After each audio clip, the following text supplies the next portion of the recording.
प्यारे बच्चों, कैसे हो सभी। आशा करता हूँ सभी अच्छे होंगे और अच्छे से मन लगाकर पढ़ाई कर रहे होंगे। तो मेरे प्यारे बच्चों, आज मैं आपको पढ़ाने जा रहा हूँ प्रश्नावली 6.1 क्लास 10th मैथ चैप्टर 6 प्रश्नावली 6.1 का class 10th math question number करने जा रहे हैं हम सेकंड। तो सेकंड क्वेश्चन क्या दिया है, निम्नलिखित युग्मों के दो भिन्न भिन्न उदाहरण दीजिए। ये युग्म दिए हैं, उनके दो दो उदाहरण बताने हैं। पहले का क्या है, पहला है समरूप आकृति। तो समरूप आकृतियां बतानी है, दो उदाहरण।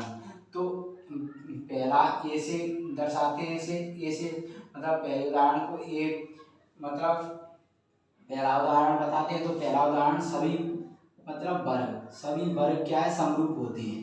पहला उदाहरण हो गया सभी वर्ग, सभी वर्ग क्या है, समरूप होते हैं। क्यों? क्योंकि वर्ग है ना, इनका ये समरूप क्या होता है, समरूप होता है कि उनका आकृति मतलब आकृति समान हो लेकिन आकार अलग अलग हो सकता है। कैसे कि ये व्रत है, ये छोटा बड़ा हो सकता है व्रत, आकृति इनका मतलब आकृति समान, मतलब ये आकृति क्या है, ये व्रत की ये तो समान ही है लेकिन इनकी त्रिज्या है ना, ये अलग अलग हो सकती है। ठीक है, तो ये व्रत समरूप, सभी व्रत समरूप होंगे। दूसरी मेरे प्यारे बच्चों, दूसरा उदाहरण, दो उदाहरण दे रहे हैं। दूसरा सभी वर्ग, वर्ग कैसे समरूप होंगे, क्योंकि सभी वर्ग है ना, इनकी क्या है, इनके कोण क्या है, सभी वर्ग के कोण 90 डिग्री के होते हैं, इसलिए समरूप। और दूसरा इनकी सभी भुजाओं की अनुपात रेशियो 1 होता है, इसलिए त्रिभुज समरूप होती है। वो सभी वर्ग इसलिए समरूप होते हैं। ठीक है, अब ये तो हो गया। अब क्या है, ऐसी आकृतियां जो समरूप नहीं है।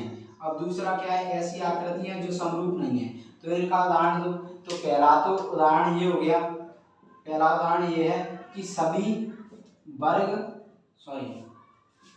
आकृति समरूप नहीं है। तो एक वर्ग और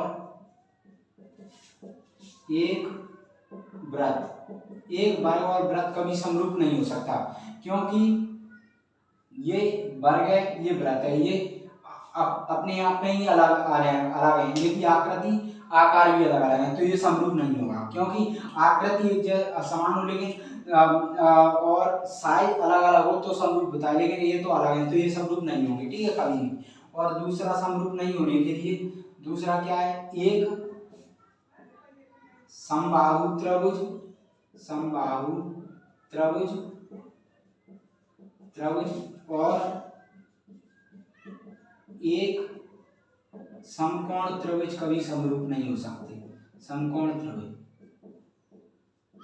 समरूप आकृति बोली है तो एक समबाहु त्रिभुज और एक समकोण त्रिभुज सभी समरूप हो सकते हैं, क्योंकि समबाहु त्रिभुज और समकोण त्रिभुज